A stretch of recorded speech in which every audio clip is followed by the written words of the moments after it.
Thank you for downloading this Real Agriculture podcast. Excite your crops with inputs from Excite Bio. Access nitrogen and phosphorus with Excite Bio's lineup of inoculants and ag biologicals. Since 2010, they've been helping farmers harness the power of the soil. Learn more at excitebio.ca. That's XITEBIO.ca.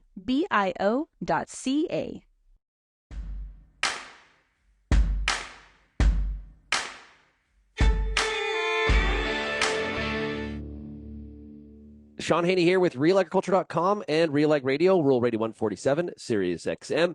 This week we celebrated Canada's Ag Day, and one of the people on location in Ottawa doing a lot of celebrating is everybody knows him very well, former CEO of Ad Farm. It is Kim McConnell. Kim, how's it going? Very good, very good. Okay, so you hosted a panel on the Tuesday, but let's start off with Monday night. You did a private function, or I guess a pre-function, where you were able to do a bit of a fireside chat with Ted McKinney. He is CEO of NASDA. He was also involved in the Trump administration. What was the purpose of this get-together? Well, the purpose of it was hosted by a group called CANE. From Alberta, and nobody knows too much about CANE. And like many things around Canada's Agriculture Day, it's a hub of activity and lots of different things come in. So CANE hosted an event with an interesting speaker, being Mr. McKinney. And it was a way to kick things off and elevate the CANE presence and be able to profile from there. You see that kind of activity around Canada's Ag Day and many of the big farm shows all over. That's one of the great things about agriculture, is that you host an event, but you get all the side events that come with it. So that was what was the real purpose of it. Yeah. So what were some of the insights that Mr. McKinney had? He's right now, he is, as president or CEO of NASDA, he is looking at agriculture really, really across the United States. Obviously, agriculture from a scale perspective, larger in the U.S., but we share a lot of the same objectives between the two countries. So what were some of the things that he said that were... So in his current job, he is the CEO of NASDA, as you said, which is an association that involves the state secretaries of agriculture. So it's all the states that come together. Yep. And he spoke about the importance of that and how agriculture in many ways is state-led, not necessarily federal-led, and how the working together of the states can be so powerful, not just in the U.S., but beyond the U.S. I asked him about, well, gee, you got Republicans and you got Democrats, and, I'm sure they're fighting. And he said, agriculture is a unique industry. On agriculture, both the Democrats and the Republicans can often agree on things. And he said, so we can make a lot more progress than a lot of other things did. He also reached out, Sean, and said, I think Canada would benefit very, very much from an organization similar to this, where the provincial ministers of agriculture meet more often and be able to advance things that are right for the agricultural industry in Canada, as well as their different provinces. And I think there was a fair appetite by the audience to hear that type of a message. So that was interesting in itself. Yeah. Of course, we also asked, or I had the opportunity to ask him some questions. He was involved with, he was an undersecretary of agriculture in the Trump administration. So I got to give, and he had responsibility for trade and foreign affairs. So he gave us a perspective of how he saw the world and the world of agriculture. He gave a little insight of what it was like to work within the White House, and the White House with Trump as president. He had some stories in that regard that were that were really quite enjoyable. He would also have said a few things that were messages that his perspective of messages for Canada. One of the ones that he repeated a few times was the dairy industry and the U.S. dairy industry and the Canadian dairy industry. We're not on the same plan here. And we got some challenges, big challenges there. He repeated that on a number of occasions. So I think that's a message that came through pretty loud and clear. Mm. He also talked about all the opportunities in technology and the whole works. He talked strongly about the relationship, the good relationship between Canada and the U.S., and how we needed to continue to do more things together. He spoke positively about the USMCA, or we would have called it the new NAFTA.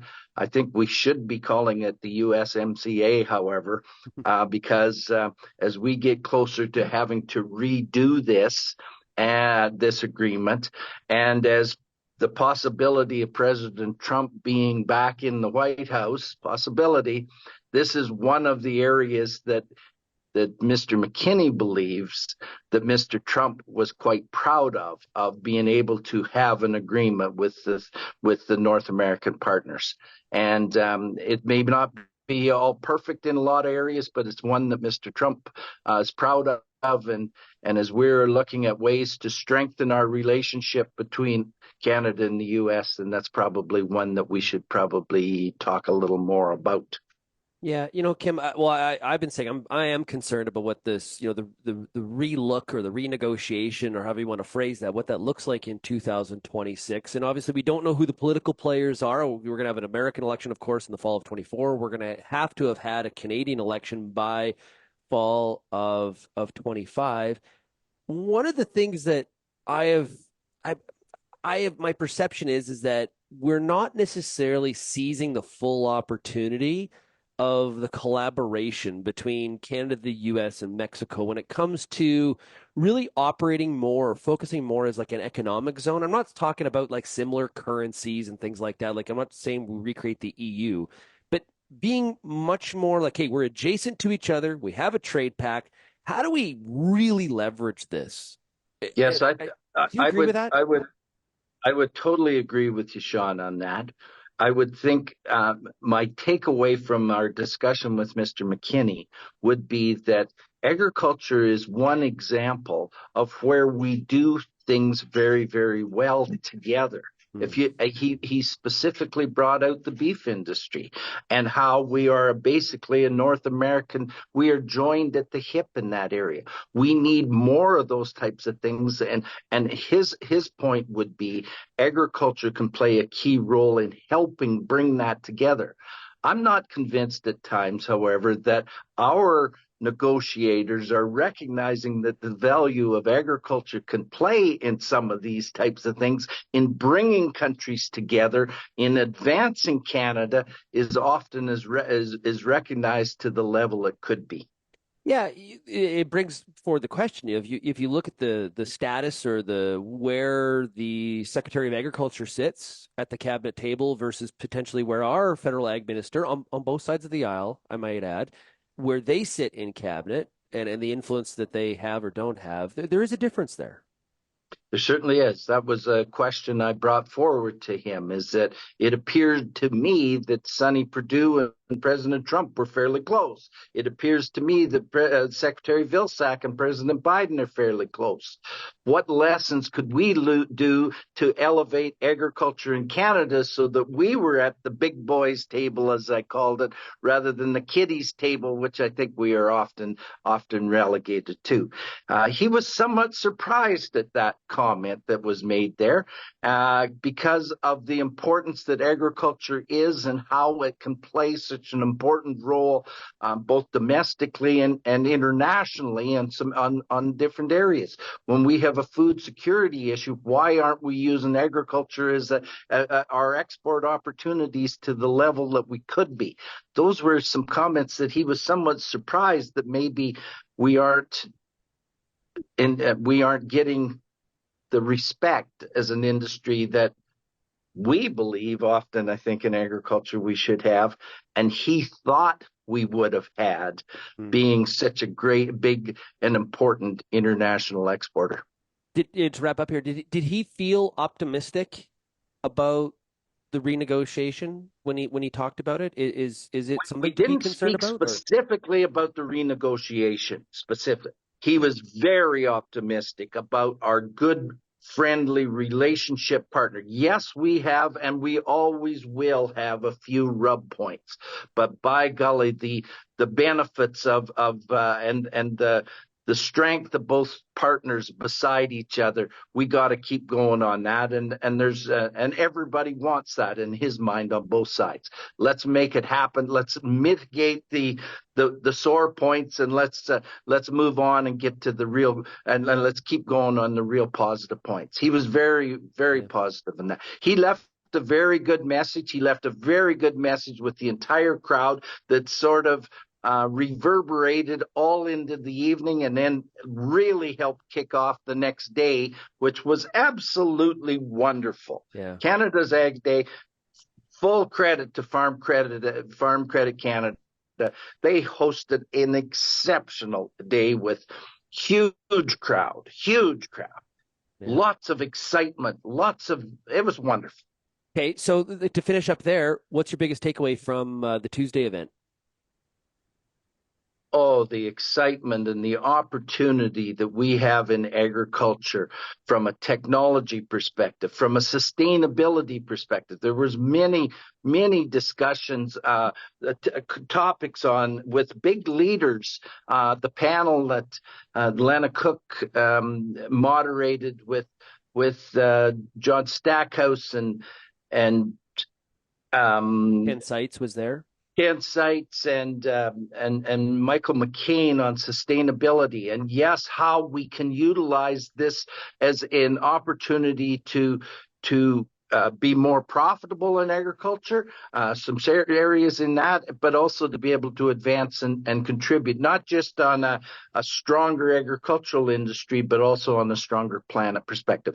Lots of discussion there. Very good panel on leadership with McDonald's and McCain's, the leaders of them, and Kendra Donnelly from the producer group did a fantastic job on the importance of leadership, the importance of collaborating and working together. It was wonderful.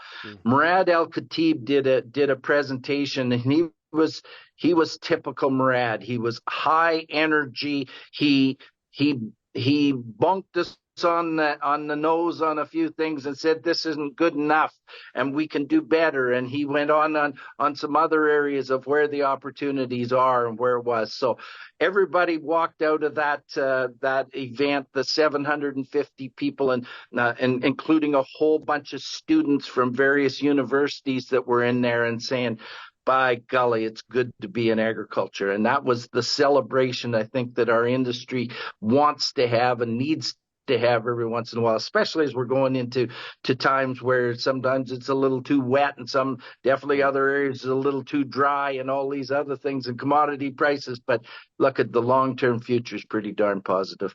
Hey, awesome stuff. Kim, really appreciate you joining us. All the best. Thank you, Sean. Have a good one.